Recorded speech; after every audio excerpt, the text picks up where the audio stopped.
Kita ke informasi pertama, Saudara. Puluhan anak panti asuhan di Tangerang, Banten jadi korban pelecehan seksual oleh pemilik dan pengasuhnya. Mirisnya, panti asuhan itu sudah beroperasi selama 20 tahun tanpa izin pendirian yayasan. Polisi menetapkan 3 orang sebagai tersangka, 1 diantaranya masih buron. Aparat kepolisian mengusut ini karena ini sudah bertahun-tahun, sudah 15 tahun, yayasan itu berdiri sudah 20 tahun. Bahwa yang sudah dibawa ke dinas sosial itu ada 13 orang, kemudian yang ada di rumah relawan itu ada 4 orang, kemudian yang sudah masuk ke kepolisian itu 7 orang, dan ada beberapa yang terindikasi sekitar 22. Sungguh miris. Panti asuhan yang seharusnya jadi tempat bernaung dan berlindung bagi anak-anak yang tak mampu, malah menjadi tempat mereka mendapatkan pelecehan.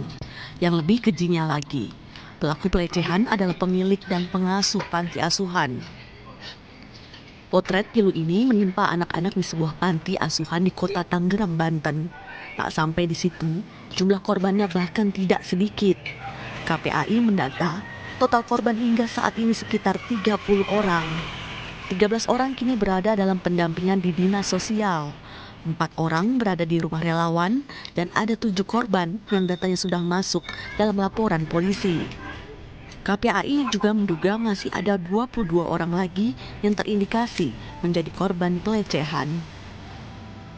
Kedua, KPAI juga memastikan Kementerian Sosial berperan dalam pemenuhan hak-hak anak korban, baik dari sisi rehabilitasi psikis, fisik maupun sosial. Satu pasal ketika ada kejadian yang seperti ini, sebetulnya siapapun boleh melaporkan. Selain kepada dinas sosial, boleh melaporkan kepada kepolisian, kepada KPAI, kepada Komnas HAM, kepada Ombudsman ataupun lembaga-lembaga pelindungan anak lainnya. Polisi masih memburu satu pelaku lain, yaitu YS, yang merupakan pengasuh panti. YS sudah dimasukkan ke dalam daftar pencarian orang untuk memudahkan polisi melakukan penangkapan. Pelaku lain yang sudah ditangkap berinisial S dan YB. Mereka merupakan pemilik dan pengasuh panti asuhan. Ketiganya juga sudah ditetapkan sebagai tersangka kasus pencabulan dan kekerasan seksual ke anak asuh.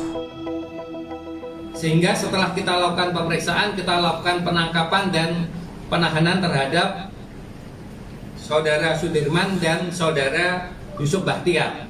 Sedangkan Saudara Yandi Supriyadi, ya, setelah kita lakukan pemanggilan 2 kali yang bersangkutan tidak hadir, akhirnya kita tetapkan, kita masukkan dalam daftar pencarian orang.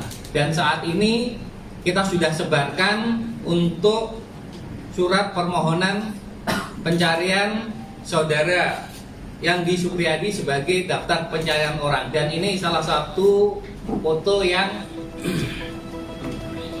sudah kita buat.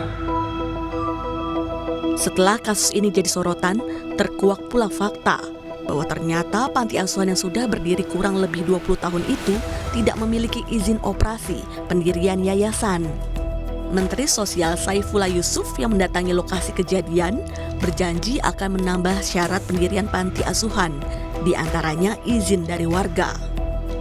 Kita tidak hanya prihatin ini, tapi juga merasa kecewa bahwa anak-anak kita yang semestinya akan menjadi bagian dari masa depan kita dirusak dengan cara-cara yang tentu ini memerlukan perhatian bersama, baik oleh pemerintah maupun masyarakat. Yayasan ini termasuk salah satu yang tidak ada izin atau bagaimana Pak? Yayasan Darussalam ini Pak? Tidak ada sama sekali, ini termasuk yang blank ini. Makanya nanti ke depan saya terus terang juga akan menghimbau atau memberikan suatu persyaratan gitu dalam rangka mendirikan panti asuhan harus mendapatkan persetujuan dari warga sekitar.